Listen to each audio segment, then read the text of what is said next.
ആഘോഷമാണ് ക്രിസ്മസ്. യഥാർത്ഥത്തിൽ എന്താണ് ക്രിസ്മസ്? ഡിസംബർ 25 ഉണ്ണീശോ പിറന്ന ദിവസമാണ് നമ്മൾ ക്രിസ്മസ് ആയി ആചരിക്കുന്നത്. എളിമയുടെ സന്ദേശം വിളിച്ചോന്ന ഒരു ആഘോഷമാണ് ക്രിസ്മസ്. ആദ്യകാലത്തെ ക്രിസ്മസിലേക്ക് നമ്മളൊന്ന് കണ്ണോടിച്ച യേശു പുൽത്തൊഴുത്തിൽ പിള്ളിക്കച്ചയിൽ പൊതിഞ്ഞാണ് യേശുവിനെ കിടത്തിയിരിക്കുന്നത്. യേശുവിന്റെ മാതാപിതാക്കളെ നോക്കൂ, ദരിദ്ര മാതാപിതാക്കളാ.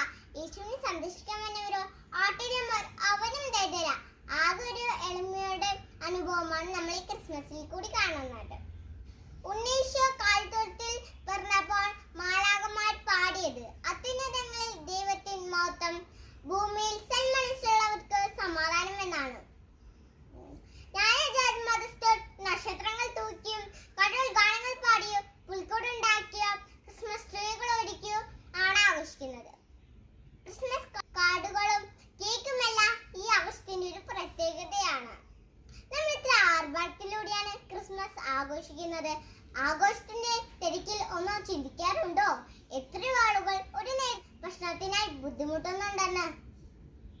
എളിമയിലേക്ക് തിരികെ പോവാൻ ദൈവം നമ്മളെ ക്ഷണിക്കുന്നു. വരാനിരിക്കുന്ന ക്രിസ്മസിന്റെ